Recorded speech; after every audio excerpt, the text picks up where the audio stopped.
वो आप अपने जीवन में उतारें। दया, करुणा, क्षमा और शांति आपके जीवन में हो, जिससे कि आपके जीवन में उजाला भी आ जाए। पास्टर साहब हमारे लगातार संपर्क में रहते हैं। पिछले वर्षों से आना जाना हुआ है। जैसा परवरिश हमारा है कि हम रिश्तों को आगे बढ़ाते हैं, हम छोड़ते नहीं हैं। अलग बात है कि लोग खुद छोड़ दें तो हम क्या करेंगे, लेकिन मैं अपनी तरफ से बने संबंधों को आगे बढ़ाता हूं, पीछे नहीं करता। और आप यहाँ बुलाकर जो सम्मान देते हैं, आप बुलाकर हमें जो नवाजते हैं, ऐसे पावन अवसर पर मैं आप तमाम भाइयों के इस परिवार का, यीशु परिवार का मैं हृदय से शुक्रिया अदा करना चाहता हूं कि आप हमें ऐसे अवसर पर हमें बुलाते हैं, हमें याद करते हैं। प्रभु के संदेशे को आप जानते हैं, मैं आपसे कम जानता हूं। मैं इस बात को भली भांति समझता हूं। पास्टर साहब ने कहा था सच बोलना है। अभी भी अपने पैगाम में बोल रहे थे कि यीशु का है कि सच बोलना है। मैंने गूगल पर सर्च किया, मैं कुछ रात में नोट किया, बड़ी व्यस्त जीवन है, बहुत ज्यादा रेस्पॉन्सिबिलिटी है, मैं सबके साथ जस्टिस करता हूँ। मैं रात से देख रहा था, अभी भी मैं कागज पर कुछ नोट किया था कि बोलना है तो कुछ प्रिपरेशन से जाना है, लेकिन इतना न भाग दौड़ है, इतना न कसमकस है, इतनी जिम्मेवारी की बोझ है कि ज्यादा वक्त निकल नहीं पाता है। लेकिन फिर भी जितनी जानकारी है कि प्रभु ईसा का जो जन्म हुआ था पास्टर साहब, नाजरेत से हटकर बेथलहम गांव में हुआ था और एक गौशाले में हुआ था। और इसकी सूचना पहले ही 3 दिन पहले पूरी दुनिया को हो चुकी थी। आपको पता है, दुनिया का पहला आज दिन है जो पूरे दुनिया में सरकारी अवकाश रहता है। आज 25 दिसंबर को पूरी दुनिया में सरकारी छुट्टी रहती है। इसके अलावा कोई दिन नहीं है जो पूरी दुनिया में छुट्टी रहती है। पास्टर साहब, मुझे जितनी जानकारी है उसके मुताबिक क्यों छुट्टी रहती है? सभी धर्मों के जो हुए, पैगंबर हुए, भगवान हुए, सबों ने शस्त्र उठाया, सबों ने वध करने का काम किया, हिंसा करने का काम किया, लेकिन एक बात यीशु ही थे जो 7 अप्रैल को सूली पर चढ़ गए, जिन्हें क्या कहते हैं पता है? गुड फ्राइडे कहते हैं। गुड फ्राइडे ही नहीं सिर्फ कहते हैं, ब्लैक फ्राइडे कहते हैं।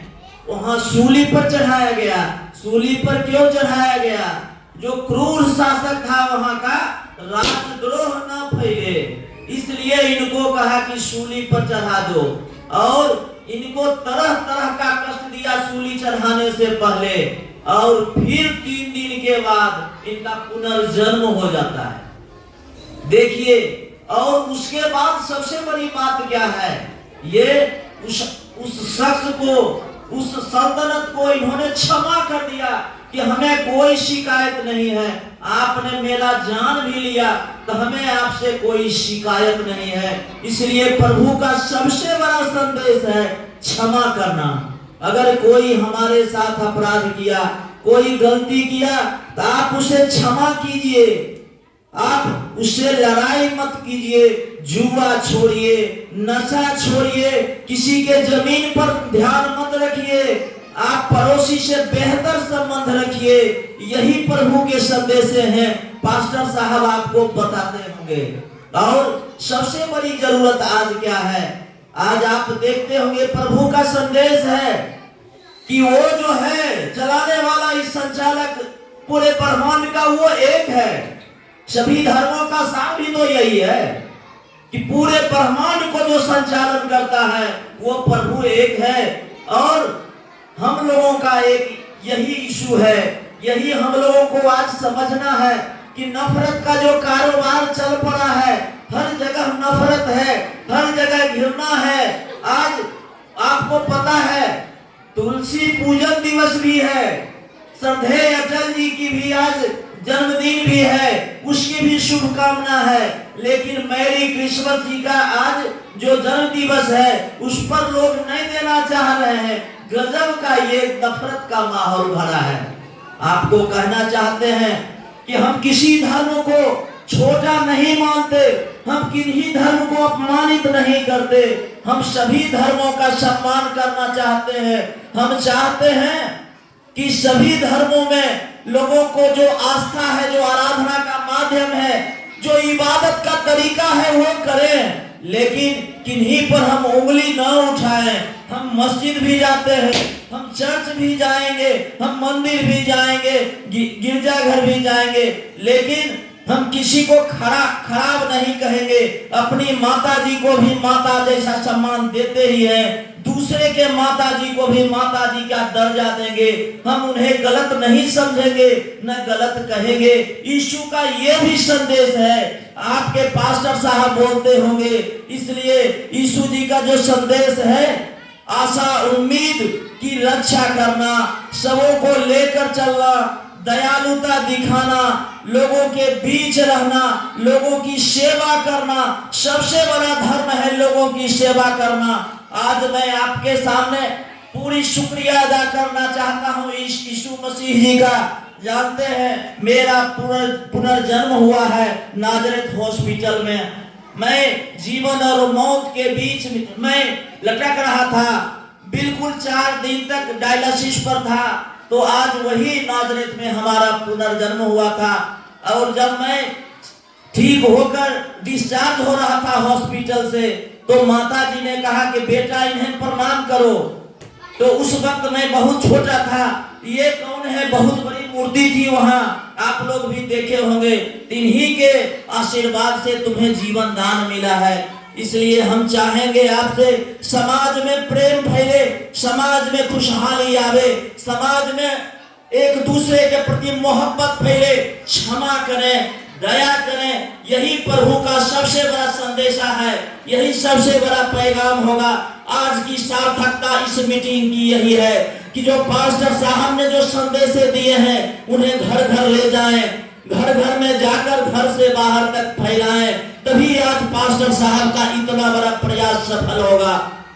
और हम एक बात कल से ही सोच रहे थे कि हमें पास्टर जी से भी कहना है, पास्टर साहब आप कर रहे हैं, उसके लिए मैं बहुत आपकी अपने संगठन की ओर से, अपने ओर से आपको शुक्रिया अदा करना चाहता हूँ। एक बात और कहना चाहता हूँ, आप जो कर रहे हैं वो सफर आगे जाता है, और भी आपको कुछ करना है। मैं आपके सामने कुछ सुझाव रखना चाहता हूँ। पास्टर साहब, आपका यीशु मसीह का सेवा करना सबसे बड़ा उद्देश्य है। एक हॉस्पिटल आप अपने यहाँ ही छोटा ही सही, एक डॉक्टर का ही सही, एक छोटी सी शुरुआत कीजिए। एक जो हम लोगों से सहयोग लेना चाहिएगा आप कीजिए। जो आप नाजरेथ बंद हुआ है, हम लोगों का इलाके का नुकसान है, उस नुकसान की भरपाई एक कदम चल के आप पूरी कीजिए। जहां तक हमारी जरूरत होगी हम अपने अन्य लोगों से भी सहयोग दिलाएंगे। और आप अपने संगठन में इस बात की बात रखें, तभी और आपका जो सूरज है और चमकेगा, आपका जो प्रभाव और क्षेत्र में फैलेगा, और प्रभु के यीशु के जन्मदिन पर लोगों में और इकबाल फैलेगा, लोग इकबाल व्यक्त करेंगे।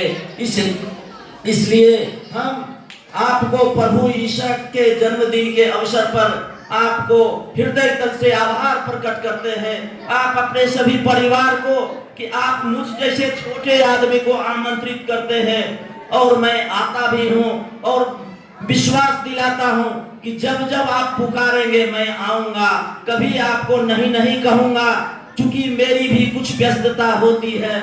इसलिए कभी न कभी जब मौका लगे मैं आता रहूंगा।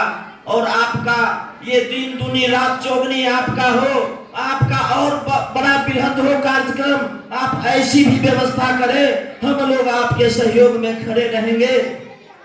एक हॉस्पिटल वाली बात पर आप गौर करेंगे, आप अपने संगठन में बात रखें, एक विद्यालय की बात रखें जिस पर कि हम लोग कुछ और बात करें। आपका हम पास्टर साहब से बात किए थे, एक हमारा भगना का एडमिशन कराना था सेंट कोलंबस में, तो हम कहे थे वहां बड़े बड़े मंत्री विधायक का बेटा का नहीं हो पाता है, तो हमसे बोला कि भाई कैसे होगा। कहे एक हमारे पास्टर साहब हैं, अगर उनके माध्यम से हो तो देखते हैं। हम पास्टर साहब से प्रयास भी किए थे, संयोग देखिए ये प्रयास भी किए लेकिन नहीं हो पाया था। कोई बात नहीं, आप एक ऐसी रेखा खींच दीजिए जो वो रेखा है वो छोटी पड़ जाए, उसे मिटाइए मत। आप अपने संगठन का ऐसा विद्यालय खड़ी कर दीजिए कि आपके यहाँ बड़े बड़े विधायकों और मंत्रियों का तांता लग जाए। हम चाहते हैं पास्टर साहब कि आप यहाँ एक ऐसी विद्यालय भी खड़ी कीजिए जिसमें नीचे असेंबली लगे, ऊपर में तालीम दीजिए और नए नए बच्चों को नए नए तालीम देकर अधिकारी बनाइए। यही हम आपके शुभकामनाओं के साथ ईसा मसीह की ढेर सारी शुभकामनाएं।